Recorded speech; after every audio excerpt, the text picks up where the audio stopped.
Hi, அனைவருக்கும் வணக்கம். ஓம் சாய்ராம். ஜெய் ஜெய் சாய்ராம். குருவே சரணம். குரு கடாட்சம். யோக பயிற்சிகள் செய்வதனால் ஏற்படும் நன்மைகள் பார்க்கலாங்களா? இப்போ விடாமல் யோக பயிற்சி நாம் பண்ணிக்கிட்டே இருக்கோன்னு வைங்களேன், என்ன நடக்கும்னா, நமக்கு ஏற்கனவே உடம்புல ஏதாவது பிரச்சனை இருந்தாலும் நல்லாயிடும். சரிங்களா? குணமாயிடும். இன்னொன்று, ஜீன் படி வருதுன்னு சொல்கிறாங்க இல்லைங்களா? எதுவாக இருந்தாலும் இந்த பிபி, சுகர், தைராய்டு, மற்ற எந்த பிரச்சனையாக இருந்தாலும் அந்த ஜீன் படி வருது அப்படின்னு சொல்கிற பிரச்சனையெல்லாம் நம்மளுக்கு வராமல் நாம் நம்மளை பாதுகாத்துக்கலாம். சரிங்களா? இப்போ உடம்பு வெயிட் போடாமல் பார்த்துக்கலாம். உடம்பு வெயிட் போட்டுடுச்சின்னு வைங்களேன், உடம்பு கனமாக ஆகி போயிடும், நடக்கவே முடியாது. இப்போ 50-55 வயசுலேயே உடம்பு வெயிட் போட்டுக்கிட்டு நடக்கவே முடியலன்னு வைங்களேன், வயசானால் என்ன ஆகும்? யோசிக்கணும் இல்லைங்களா? நம்ம வயசான வாட்டி நம்மளால் நடக்க முடியுமா? இப்போத்தி கால சூழ்நிலையில் நம்ம பிள்ளைங்க நம்மளை படுக்க வச்சுட்டு கவனிச்சுக்குவாங்களா? அதெல்லாம் அந்த காலம் இல்லைங்களா? இப்போ நம்ம உடம்ப நாம் தான் கவனிச்சிக்கணும். அப்போ வெயிட்டை கம்மி பண்ண வேண்டியது மிக மிக அவசியம். யோகா பயிற்சிகள்லாம் பண்ணும்போது வெயிட் போடாமல் பார்த்துக்கலாம். சரிங்களா? அடுத்தது, தொப்பை விழுவாமல் பார்த்துக்க வேண்டியது மிக மிக அவசியம். தொப்பை போட்டுடுச்சின்னு வைங்களேன், 2 வீலரில் வண்டியில் ஏறி கூட உட்காரவே முடியாது. அந்த வயிறு அப்படியே கனமாக இருக்கும். இப்போ நாம் வெயிட் போடுறதுக்கு முன்னாடி எப்படி இருந்தோம், வெயிட் போட்ட வாட்டி எப்படி இருக்கும்னு யோசிங்களேன். இப்போ நம்ம உடம்பு வெயிட்டை தூக்கிட்டு நம்மளால் எந்த வேலையுமே செய்ய முடியாது, உடம்பே கனமாக ஆகி போயிடுதுங்களே. அப்போ மற்ற வேலையெல்லாம் செய்ய முடியுங்களா? சொல்லுங்க பார்க்கலாம். டாக்டர்ஸ் என்ன சொல்கிறாங்கன்னா, வெயிட் போடாமல் பார்த்துக்கோங்க. அதிகமாக வயிறு வரவே கூடாது. வயிறு பெருசாக ஆக தான் என்ன ஆகுதுன்னா, ஹெரனியா ப்ராப்ளமெல்லாம் அதில் தான் ஸ்டார்ட் ஆகுதுன்னு சொல்கிறாங்க. சரிங்களா? அப்போ நம்ம உடம்பை பாதுகாத்துக்க வேண்டியது நம்மளோட வேலை தானே. சொல்லுங்க பார்க்கலாம். இப்போ வயசாகிட்டா என்ன ஆகுது யோசிங்க. கூன் விழுவுது இல்லைங்களா? ஏன் கூன் விழுவுது?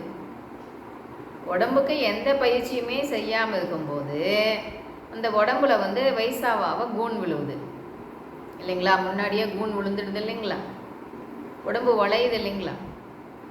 இப்போ நம்ம யோக பயிற்சியெல்லாம் பண்ணிட்டு வந்தோன்னு வைங்களேன், இப்போ சூரிய நமஸ்காரம் இதெல்லாம் பண்ணுறோன்னு வைங்களேன், உடம்புக்கு நல்ல எக்ஸசைஸ். அது உடம்பு ஃபுல்லுமே நல்லா வளைஞ்சி குனிஞ்சு வளைஞ்சி செய்கிறதுனால என்ன ஆகும்னா, உடம்பு பின்னாடியும் சாயும் இல்லைங்களா? அப்போ சூரிய நமஸ்காரம் பண்ணும்போது, புஜங்காசனம் பண்ணும்போதெல்லாம் இப்படி பின்னாடியும் வளைஞ்சி நம்ம செய்வோம் இல்லைங்களா?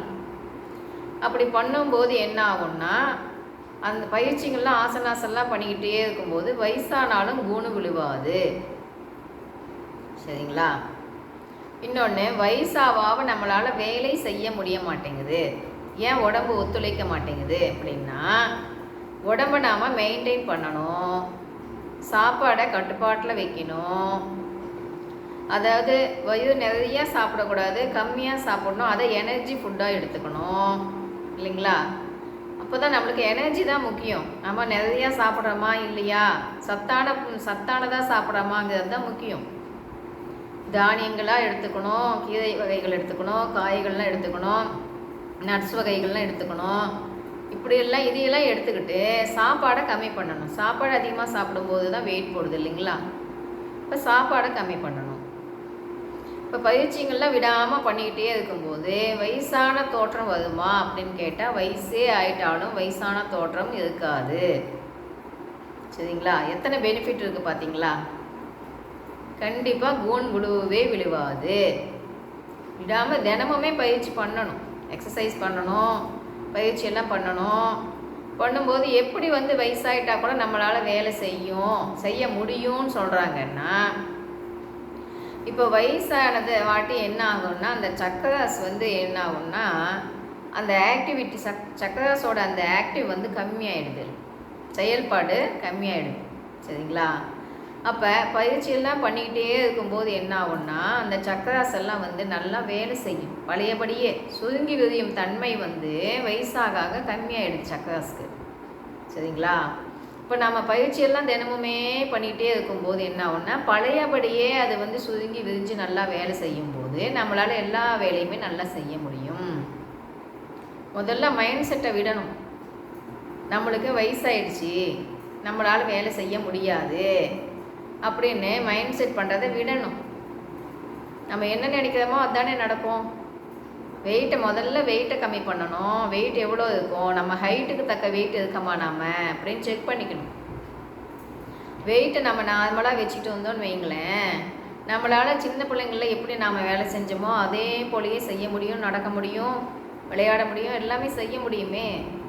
ஏன் செய்ய முடிய மாட்டேங்குது? எல்லாத்துக்குமே தடை உடம்பு வெயிட்டு தான். இன்னொன்று தொப்பை விழுந்துடுச்சின்னு வைங்களேன், சுத்தம் வண்டிலேயே 2 வீலரில் கூட ஏது உட்கார முடியாது. வயசாகிட்டால் உட்கார முடியாமல் தடமாறுதாங்க. பார்த்தீங்களா? எத்தனை பேர் பார்த்துருக்கோம் இல்லைங்களா? ஏன்? எதனால்? உடம்பு கணக்குது. வயது வந்துடுச்சுன்னா இன்னமும் நல்லா உடம்பு கனமாக ஆகி போயிடுது. இப்போ உட்கார முடியல, எந்திரிக்க முடியல, கீழே உட்காந்து எந்திரிச்சு பழகணும் இல்லைங்களா? சப்பளாங்கால் போட்டு உட்காந்து சாப்பிட்டு பழகணும் இல்லைங்களா? அப்போ தான் நல்லா உடம்பு நம்மளுக்கு வந்து நார்மல் கண்டிஷனில் இருக்குதுன்னு நாமளே நினச்சிக்கலாம்.